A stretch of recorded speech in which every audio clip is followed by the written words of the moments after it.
ሰላም ጤና ይስጥልን የወገን መረጃ ቤተሰቦች እንደምን አላችሁ? ዛሬ ረዘም ያለ ታሪካዊ ይዘት ይዘንላችሁ ቀርበናል። የፕሮግራማችን ርዕስም ትግሬነት ግዛት ወይስ ደግሞ ማንነት የሚለውን ነገር የምናይ ይሆናል። እስከ ፕሮግራማችን ፍጻሜ ድረስ አብራችሁን ቆዩ። ፕሮግራማችንን ሼር፣ ኮፒ ሊንክ እያደረጋችሁ ዩቲዩብ ያላችሁ ደግሞ ሰብስክራይብ፣ ሼር እያደረጋችሁ ላልደረሱት አድርሱ እያል ፕሮግራማችን ምንጀምር ይሆናል። የፕሮግራማችን መነሻ የሆነው ዋናው ጉዳይ ምንድነው? ከሰሞኑ አንድ በትግረኛ የታተመ መጽሐፍ አለ። የመጽሐፉ ርዕስም ወልቃይት ጠገዴ ሸሞንቱ ማይቤት አክሱም የሚል ነው።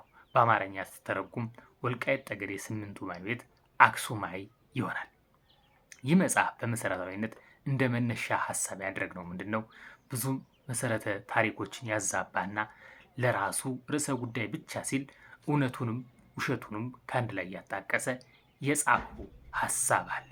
ስለዚህ ይህን የስህተት ሀሳብ መነሻ አድርገን የምናይ ይሆናል። እስከ ፕሮግራማችን ፍጻሜ ድረስ በድጋሚ አብራችሁን ቆዩ። ይህ መጽሐፍ በትግርኛ የተጻፈ ሲሆን ከተጻፉት ውስጥም በአጭሩ እንዲህ ይላል። ጠቅለል ሲል ማይቤት ማለት ትግረኛ ቃል ሲሆን ትርጉሙ የዘር ሐረግ ማለት ነው። ይህም ከአንድ አባት የተወለደ መሰረቱ አንድ የሆነ ቤተሰብ ማለት ነው። አንዳንዴ ግን አንዳንድ ሰዎች ማይቤት የሚለውን ቃል ከባህላዊ ፍትህ አሰጣጥ ጋር አያይዘው ትርጉም ይሰጡታል። እውነታው ግን ይሄ አይደለም ይለናል። የታሪክ ምንጭ እንደሚሉን ስምንቱ ማይቤት የጠገዴ አባቶች ከጥንት ጀምሮ ከትግራይ አካባቢዎች ማለትም ከመደባይ ታብር፣ ከአዴት፣ ከዛና፣ ከውቅሮና ሌሎች አካባቢዎች ክርስትናን ለማስፋፋት በቦታው የነበሩትን ጥንታዊ የኦሪት ሃይማኖት ተከታዮች ወይም ፈላሻዎች ድል በማድረግ ክርስትናን የሰበኩ ናቸው ይላል። እነዚህ ስምንቱ ማይቤት ሰዎች ትግረኛ ቋንቋ ተናጋሪዎች የትግራይ ሰዎች ሲሆኑ ከአማራ ጋር ምንም አይነት የቋንቋም የባህልም ትስስር ያልነበራቸው መሆኑ የተረጋገጠ ነው ይለናል። የትኛውን ታሪክ ማጣቀሻ አድርጎ እንዳረጋገጠ እንግዲህ በኋላ ላይ የምናየው ይሆናል። ከ2013 ዓ.ም ጀምሮ በአማራ የተፈጠረው የኃይል ሚዛን መቀየርን ተከትሎ ስምንቱ ማይቤት በአማራ ሊቃውንት ተጠምዝዞ ሌላ ትርጉም እንዲሰጠው እየተሰራ ነው። ይኸውም በአማራ ክልል የባህል ፍርድ ቤቶች ማቋቋሚያ አዋጅ በ298/2017 መሰረት በክልሉ ምክር ቤት የጸደቁት 15 የግጭት መፍቻ ስርዓቶች አሁን ላይ በአማራ ባህላዊ ግጭት መፍቻ መንገድ ተደርጎ እውቅና ተሰጥቶብናል ይላል። እንግዲህ ይህ የጠገዴ ወልቃይት ህዝብ ከትግራይ የሄደ ነው። እንደመሄዱም ታሪክ ያረጋግጣል። ህዝቡም ትግራይ ነው፣ ቋንቋውም ትግረኛ ነው፣ ማንነቱም ትግሬ ነው ይለናል። ስለዚህ ይህን ጉዳይ ምን መነሾ በማድረግ ነው ይህ ሊል የቻለበት የሚለውን ነገር ከዛ በፊት አንዳንድ ጥያቄዎች እንደመነሻ እናድርግና የጥያቄዎችን መልስ ከብዙ ሰነዶች ጋር በማመሰካከር የምንሰጥ ይሆናል። ይህ ሰው ከትግራይ ማለቱ ትክክል ነው ወይስ ደግሞ ስህተት አለበት? የትግራይ ሰዎች ናቸው ማለቱስ ትክክል ነው ወይስ ስህተት ነው? ይህ ስምንቱ ማይቤት የፍትህ ስርዓት ነው ወይስ ደግሞ የማንነት መገለጫ ነው? እሴት ነው ወይስ ደማዊ ማንነት ነው የሚለውን ነገር የምናይ ይሆናል። ትግሬነት ምንድን ነው የሚለውን ጉዳይ እንመልከት። ትግሬነት አጥንት የሚቆጠርለት ደማዊ ማንነት ወይስ ደግሞ ፖለቲካዊ እሳቤ የሚለውን እንመልከት። ትግሬ የሚለው ጉዳይ ከመቼ ጀምሮ ነው መጠራት የጀመረው? ለምንስ ጉዳይ ነው የተጠራው የሚለውንም ታሪክ አጣቅሰን የምናይ ይሆናል። ትግሬ የሚለውን ቃል ለብቻ ወስደን ትግሬ የሚለው ብዙ መጽሐፍቶች እንደሚሉት ከሆነ አንዳንዶቹ ነጋዴ፣ አንዳንዶቹ ነፃነት፣ አንዳንዶቹ ደግሞ እኩልነት የሚል አቻ ፍች ይሰጡታል። የኔ ሰነዶች ደግሞ እንዲህ ይላሉ። ትግሬ ማለት ስሙ ከጢግረስ ወንዝ ስም የተወሰደ ስም ሲሆን ትግራይ የሚባለው ቦታ ደግሞ በትንሽ ቦታ የተወሰነ ሲሆን ይህም በ18 በ1806 ዓመተ ምህረት አንድ ለእንግሊዝ ሕዝብ ምክር ቤት የቀረበ የጥናት መጽሐፍ ሩትስ ኢን አቢሲኒያ የሚል መጽሐፍ ላይ ተጠቅሶ እናያለን። ይህ መጽሐፍ በ1806 የተጠና በ1867 ደግሞ ለህትመት የበቃ እንዲህ ይላል ትግሬን ሲገልጸው። በሰሜን ሻንቅላ የሚያዋስነው፣ በምዕራብ ተከዜ፣ በደቡብ አዴትና ተንቤን፣ በምስራቅ አክሱም የሚያዋስነው ግዛት ነው ይላል ይህ መጽሐፍ።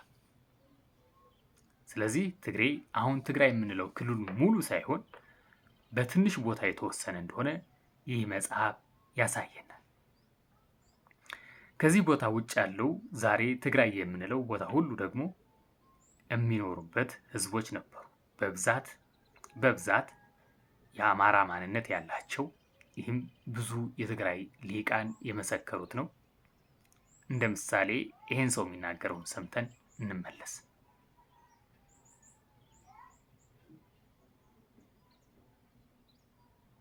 እንደሚለው የድሮ የአክሱም ሰዎች እና አክሱም ዙሪያ የሚኖሩ ሰዎች ማንነታቸው እንደ አማራ አድርገው ነው የሚቆጥሩ።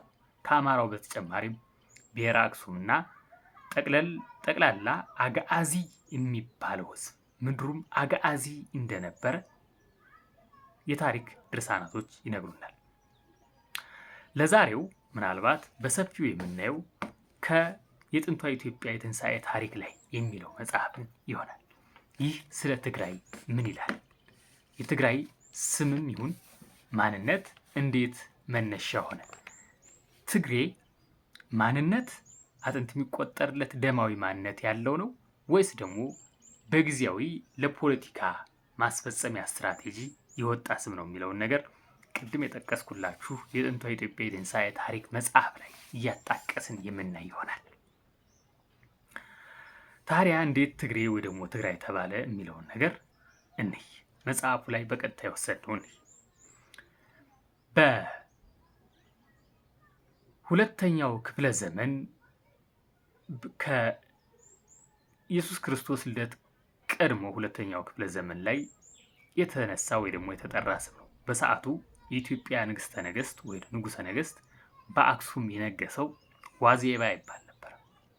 በሰዓቱም ከሜቀዶሽ የተነሳው ታላቁ እስክንድር ግዛቱን እያስፋፋ ግሪክን፣ ግብፅን ከዛ በተረፈም ወደ ምስራቁ ድል እያደረገ የተጓዘበት ነበር። በሰዓቱ ግን በአክሱም ንጉስ ስር የነበረችው ቅንዳቅስት ወይ ደግሞ ህንደጌ የምትባለው በሰዓቱ ምናልባት 11ኛዋ ህንደኬ ታላቁ እስክንድርን ግዛቱን ከዚህ በኋላ እንዳያስፋፋ ታግባባዋለች። ይሄ የኢትዮጵያ ወይ ደግሞ የአክሱሙ ንጉሠ ነገስትም አሌክሳንደርን ለመግጠም ይነሳል። ነገር ግን በመሃል ጣልቃ የገባችው ይህች ህንደኬ አስማምታ ከግብፅ በታች ወይ ደግሞ አፐር ኢጅፕት የምንለው ታችኛውን ግብፅ ተነስቶ ወደ ላይኛዋ ግብፅ እንዳይሄድ በሽምግልና ምክንያት ይሄው የንጉሱ ዋዜባና ታላቁ እስክንድርን አስማምታ አስታርቃ እስክንድርም እንዲመለስ ታደርጋለች። የዋዜባና እስክንድርን ካስማማች በኋላ አፄ ዋዜባና እስክንድር የስምምነታቸው መጽናት ያረጋግጡ ዘንድ አንድ ነገር ያደርጋሉ። ይሄም ምንድን ነው? አፄ ዋዜባ ለእስክንድር በቅሊንጦ የሚባለው የጦር አዛዥ ወይም ጀነራል 21 ሺህ ወታደሮችን በድጋፍ መልኩ ለእስክንድር ይሰጠዋል። እስክንድርም ከመቀዱሽ ያመጣቸውን ምርጥ 10 ሺህ ወታደሮች ለዋዜባ ይሰጠዋል። ይህም የቃል ኪዳናቸው ማጽኛ ይሆን ዘንድ ነበር። እስክንድርም ይህን ስምምነት ካደረገ በኋላ ወደ ምስራቁ ዓለም ዘመቻ ያደርጋል። ከዛ በተረፈ ምስራቁ ዓለም እስከ ህንድ ጫፍ ድረስ እስከ ቻይና ጠረፍ ድረስ ድል አድርጎ ዓለምን በቁጥጥሩ ስር ያደርጋል። ይሄ ብዙ የታሪክ መጽሐፍቶች ይጠቅሳሉ። ከዛ በተረፈ ይሄን ሁሉ ክፍለ ዓለም ድል ሲያደርግን ይህ 21 ሺህ የኢትዮጵያ ወታደርና ወታደራዊ መሪው ቅሊንጦ ትልቅ አስተዋጽኦ አድርጓል። በጀግንነቱ፣ በጦር መሪነቱ፣ በጥበቡም በጣም የተደነቀ ነበር። ለእስክንድር ይህን ያክል ድልም የዚህ የቅሊንጦ አስተዋጽኦ እጅግ በጣም ከፍ ያለ ነበር። እስክንድር ድል ያደረገውን ዓለም ሁሉ በቁጥጥሩ ስር አድርጎ መቀመጫ ቦታውን ባቢሎን ላይ አድርጎ ያስተዳድር ጀመር። ነገር ግን እስክንድር አንድ ስጋት ነበረበት በሰዓቱ። ይህ ቅሊንጦ የተባለውን ኢትዮጵያዊ የጦር ጠበብት ስልጣን ይቀማኛል ሲል ይጠረጥር ነበር ብዙ ጊዜ። ይህን ጥርጣሬውን እንዴት ማስወገድ እንዳለበትን አንድ ቀን አሰበ። ሀሳቡንም ፈጸመ። እንዲህም አደረገ። ነገስታቱን፣ መኳንንቱና ባለውለታው ወይዛዝሮችን ራት ግብዣ ጠራ። እንዲሁም ቅሊንጦስም አብሮ ከጎኑ አይለቅምና አብሮ ራቱን ግብዣ አደረገ። ከራት ግብዣውም የተወሰነ አልኮል ተጎነጩ። ከራት ግብዣው ላይ ብዙ ትዕይንቶች አሉ። ከትዕይንቶች ውስጥ ደግሞ የሻቦላ ጨዋታ ነው። ስለዚህ በዚህ ቀን እስክንድር ቅሊንጦስን እኔ እናንተም ለምን አንጫወትም በሚል ሂሳብ እንደ ቀልድ እንደ መዝናኛ አድርገው ሁለቱም ወደ ሻቦላ መጫወቻ ሜዳው ይገባሉ። ይህን እስክንድር በልቡ ያሰበውን ክፋት ፈጸመ። ይህን የጦር ጠበብት ኢትዮጵያዊ በድንገት አዘናግቶ ገደለው። ይህን የሰማ የኢትዮጵያው ንጉሥ ዋዜባም የቅሊንጦስን መገደል ሲሰማ ፈረስ ጫኑልኝ፣ አዋጅ አውጁልኝ ብሎ ጦሩን ጭኖ እስክንድር ወዳለበት ገሰገሰ። እስክንድርም ይህን ሲሰማ ነገሩ እንደሚከብድበት ስላወቀና በጦር የቆየው እስክንድር ወታደሩን ተዳከመና ረብት እንደለመደ ሲያውቅ በዋዜባ እንደሚሸነፍና የኢትዮጵያ የጦር ጀግንነትም ስለሚረዳ እንዲህ አደረገ። የይቅርታ ደብዳቤና መጀመሪያ ድል ያደረገውን ምስራቁን ዓለም የባቢሎን ንጉሥ ሶስተኛውን ዳሪዮስን ከጢግረስ ወንዝ ሶሪያ ነበረ። ይሄን ድል ያደረገበት ምድር ላይ የነበሩ የሶሪያ ሰዎች ምናልባት እነዚህ ሶሪያ ሰዎች በሰዓቱ የነበሩት ሱቲ፣ ኢራቱይ፣ ቄዳር፣ አረብ ናቸው ተብሎ ይወሰዳል። እዚህ አካባቢ የነበሩ ኢትኒክ ማንነታቸው። እዚህ መጀመሪያ ዳሪዮስን ድል ያደረገበት ቦታ ላይ 25,000 ሰዎችን እና ይሄን የይቅርታ ደብዳቤ ጽፎ እነዚህ 25,000 ሰዎች በባሪያ ወይ ደግሞ በካሳ ስም ለአጼ ዋዜባ ይልክለታል። አጼ ዋዜባም ይቅርታውን ተቀብሎ ከጢግረስ ወንዝ የመጡትን 25,000 ባሪያዎችን ተቀብሎ ነገሩን አረጋው። አጼ ዋዜባም እነዚህ ለቅሊንጦ ካሳ የሆኑ የመጡት 25,000 ባሪያዎች አሁን ሽሬ በሰዓቱ ስሬ በሚባል አካባቢ አሰፈራቸው። ለዘመናትም በባሪያ ተገዥ ሆነው በተለይ ቤተ መንግስቱን እያገለገሉ ዘለቁ። ነገር ግን ሞት አይቀርምና ዋዜባ አርጅተው ሲሞቱ ልጃቸው ስልጣን ይዛል። ልጃቸው እንዳጋጣሚ ሆኖ የሶሪያ ዘር ነበረበት። ስለዚህ ይህ ልጃቸው አጼ ናግሽሬ ወይ ደግሞ በዋውል እነዚህ የእናቱ ወገኖች የሆኑትን ከጢግረስ ወንዝ ከሶሪያ የመጡትን ነፃ አደረጋቸው። ልዩ ልዩ የስልጣን ቦታም ሰጣቸው። አጼ በዋውል ወይ ደግሞ ናግሽሬ በእናቱ ሶሪያዊ ነበርና ምናልባት እዚህ አካባቢ ትግራይ የምንለው አሁን አካባቢ ኖሮ የነበረው ህዝብ ይማሪያት፣ ራይዳን፣ ሳባውያን፣ ኩሳውያን፣ ሱካውያን፣ በጎስ፣ ኢልግ፣ በደው፣ ከለው፣ ፈለው፣ ቤጃ፣ ጅላሌ፣ ማክሮቢያ፣ ምናሜር እና ሌሎች ጎሳዎችን ጨምሮ ስማቸው አጋአዚ ይባል የነበረው ለእናቴ ወገኖች መታሰቢያ ይሆን ዘንድ ትግሬ ይባሉ። ተከዜ ወደዚህ ያለው ግዛትም ትግራይ ይባል ብሎ አዋጅ አስነገረ። አዋጁም ጸደቀ። ስለዚህ ከዚህ ጊዜ በኋላ ምድረ አጋአዚ ይባል የነበረው ሰዎቹም የተለያዩ ቅድም የጠቀስኳቸው ማንነት ያላቸው ሰዎች ይኖሩበት የነበረው ህዝቡ ትግሬ እንዲባል፣ ግዛቱ ደግሞ ትግራይ እንዲባል አዋጅ አስነገረ። ከዚህ ጊዜ ጀምሮ ጸደቀ። ምናልባት ትግሬ የሚለውን የእናት ወገኖች የመጡበት ጢግረስ የሚለውን ለማሰብ እንደሆነ አብሮ ተጠቀሰ። ስለዚህ ትግሬ የሚለው ስም እዚህ ወንዝ ጢግረስ የሚለው ስም ጋር የተያያዘ እንደሆነና ከጢግረስ የመጡ ለቅሊንጦ ካሳ የሆኑ ዘንድ ስማቸውን እዚህ ጋር አያይዘው ይጠቅሳሉ። በዚህም አልቆ ነገርየው በሰዓቱ ይሄም አሁንም ቢሆን በዋውል ወይ ደግሞ ናግሽሬ ካረጀና ከሞተ በኋላ ስልጣነ በትሩን ወንድሙ ይረከባል። ይህ ወንድሙ ቦሪስም እንዲህ አደረገ። እነዚህ የእናቱ ወገኖች የናግሽሬ ወንድም ቦሪስም ይሄን የወንድሙን የትልቅ ወንድሙን ተግባር አጠናክሮ አስቀጠለ። እነዚህ የእናቱ ወገኖች በሰባት ክፍል ከፈላቸው። ይህም ትግረ፣ ትግሩ፣ ትግሪ፣ ትግራ፣ ትግሬ፣ ትግር፣ ትግሮ ብሎ በሰባት መደብ ከፈላቸው። ይህም በሰባት መደብ የተከፈለው ከሶሪያ ጢግረስ ወንዝ የመጣው ማህበረሰብም ሌላውን የአጋአዚ ማህበረሰብ ቅድም የጠቀስኩት አክሱምና ዙሪያው ላይ ይኖሩ የነበሩ ሰዎችን በጋብቻ፣ በአምቻ፣ በባርነት፣ በቅምጥነት በልዩ ጉዳዮች ትግሬ እንዲሆኑና የነሱን ባህል እሴት እንዲወርሱ ጭቆና ይፈጸምባቸው ጀመረ። ስለዚህ ይህ ጭቆናም የፈጠረውን ምክንያት በማድረግ እነዚህ እዛው ይኖሩ የነበሩ ማህበረሰብ ወደ ተለያየ አቅጣጫ መሰደድ ጀመሩ፣ ጭቆናውን ፈርተው። ይሄ ስደትም ምናልባት እንደ ምሳሌ እናንሳ።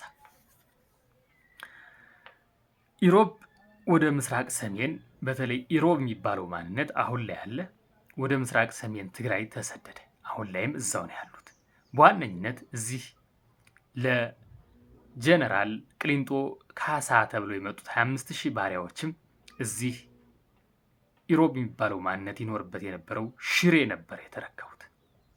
ስለዚህ ኢሮቦች በዚህ በመገፋት በጭቆናም በባርነትም በአገዛዝ መገፋት ምክንያት ወደ ሰሜን ትግራይ ተሰደዱ።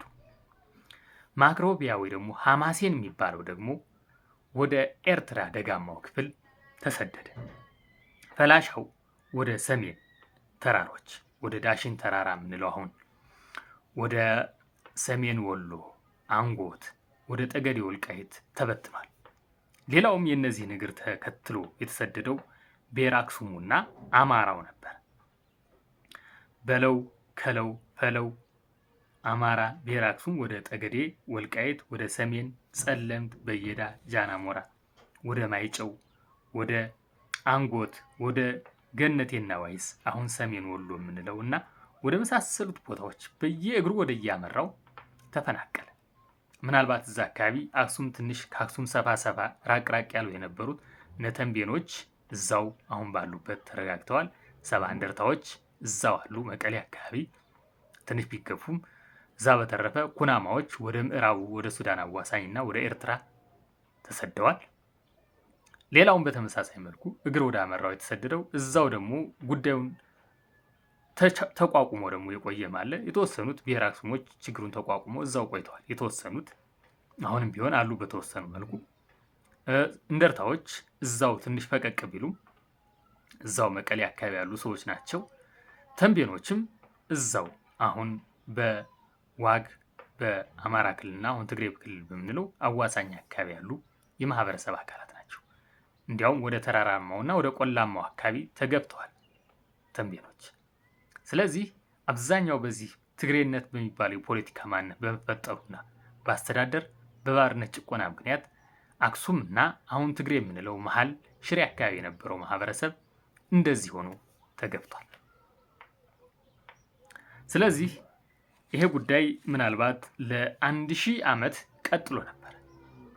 ምናልባት ይህን ጉዳይ ያስቆመችው ለእኔ መሲህ በታሪክ ደግሞ በጣም የምትጠላ የምትወገዘው ዮዲት ነች። ዮዲት ይሄን ታሪክ ዘመዶቿ የተገፉበት ወደ ሰሜን ታውቃለች እና ዮዲት በነገሰች ጊዜ በቀጥታ ያደረገችው ምንድን ነው? ይሄን ጭቆና በባርነት በአስተዳደር ይጨቁን የነበረው አዲስ ማንነት ትግሬ የተባለውን ሄዳ ሙሉ በሙሉ ነው ያጠፋችው። ምናልባት ሁለት ትግሬና ትግረ የሚባሉት ተለይተው ሲቀሩ ትግሩ፣ ትግሪ፣ ትግራ፣ ትግርና ትግሮ የሚባል መደብ ሙሉ በሙሉ ነው ያጠፋችው። ምክንያቱ ደግሞ ሲያደርጉት የነበረውን ግፍ፣ መከራ፣ ስቃይ ስለምታቅ እነዚህ ትግሬና ትግረም የቀሩት በሰዓቱ ይሄኛው መደብ አርሶ አደርና በአስተዳደርም በሌላም ግፍ ስላልፈጸሙ ማህበረሰቡ ይሄ ማህበረሰብ ትግሬና ትግረ ግፍ አልፈጸምምና እነዚህን ታያቸው በሚል ሂሳብ እንደቀሩ ይሄ የጥንቷ ኢትዮጵያ የትንሣኤ ታሪክ መጽሐፍ ይነግረናል። ስለዚህ ከዚህ መጽሐፍ ደራሲ ወንድማችን ማየት ያለብን ምናልባት አንድ እውነታው የጠገዴ ማህበረሰብ ከትግራይ መነሳቱ አሁን ትግራይ የምንለው መነሳቱ ነው እንጂ ማንነቱ ትግሬ ቋንቋውም ትግረኛ እንዳልሆነ ልንረዳ ይገባል። ከዛ በተረፈ ትግሬ የሚለው ነገር ማንነት ሳይሆን ለፖለቲካ ርዕዮት የተፈጠረ እንደሆነ ወይ ደግሞ ቲግረስ የሚባለው አካባቢ ይኖሩ የነበሩ በሰዓቱ እነዚህ አሁን ትግሬ ነን የሚሉ አካላት እዛ ቲግረስ ወንዝ አካባቢ የነበሩ በሰዓቱ ሱቲ፣ ኢቱራይ፣ ቄዳር፣ አረብ ሊሆኑ እንደሚችሉ ደማዊ ማንነታቸው ታሪክ ይጠቅሳል። በተለይ ቋንቋቸው ደግሞ ከአረቡ ቋንቋ ጋር ብዙ ቃላትን ይወራረሳል። መወራረስ ብቻ አይደለም፣ የንግግር ዘይቤያቸው በተለይ እዚህ ጉሮሯቸው ላይ አከው የሚያወጡት ቃላት ደግሞ ከአረቡ ያነጋገር ዘይቤ ጋር በጣም እንደሚቀራረብ ያሳየናል። ስለዚህ አሁን ትግሬ የተባለው ማንነት ደማዊ ማንነት አጥንት የሚቆጠርለት ሳይሆን በፖለቲካ ርዕዮትና የራስን ወገን የበላይነት ለማድረግ ፖለቲካዊ ይዘት ያለው ማንነት እንደሆነ እንጂ አጥንት የሚቆጠርለት ደማዊ ማንነት እንዳልሆነ ይሄ ታሪክ ይነግረናል። ስለዚህ ታሪካዊ እውነታው ይህ ከሆነ ከምድረ አጋዚ ተነስተው ወደ ወልቃይት ጠገዴ የሄዱት ሰዎች ስምንቱ ማይቤት ሃይማኖት ለማስፋፋት ሳይሆን ትግሬ በሚባለው ፖለቲካዊ ማንነት ተገፍተው እንደሆነ ልናውቅ ይገባል። አሁን ትግሬ የሚባለው ህዝብ አጥንት የሚቆጠርለት ደማዊ ማንነት ሳይሆን ለፖለቲካ የበላይነትና ማንነት መስፋት ተግባር የተሰራ እንደሆነ አሁን ትግሬ ክልል ተብሎ የሚጠራው ቦታ የትግሬዎች ቦታ ሳይሆን አሁን በክልሉ ያሉ ማንነቶች ደማዊ ማንነታቸው ሌላ እንደሆነ አሁን ላይ ጠገዴ ወልቃይት ያለው ህዝብ አንተ ወይ ደግሞ የመጽሐፉ ደራሲ እንደጻፈው ሳይሆን ቋንቋው ትግረኛ ህዝቡም ትግሬ ሳይሆን ቋንቋ አማርኛ በትንሹ ግዕዝ ደማዊ ማንነቱ ደግሞ አማራ እንደሆነ የአማራ ሊቃውንት የሰጡት ትርጉም ትክክል እንደሆነና በአማራ ክልል የባህል ፍትህና ሽምግልና ማቋቋሚያ አዋጅ እውቅና መስጠቱ ትክክል እንደሆነ ልንረዳ ይገባል። ይሄ ስምንቱ ማይቤትም ደማዊ ማንነት ሳይሆን በጊዜው ፍትህ ይሰጥበት የነበረ የፍትህ ስርዓት እንደሆነም ልታውቅ ይገባል የሚል ነገር ነው ያለኝ። ተሩ በሌላ ፕሮግራም እስክንገናኝ ድረስ ሰላም ያቆየን። ሰላም።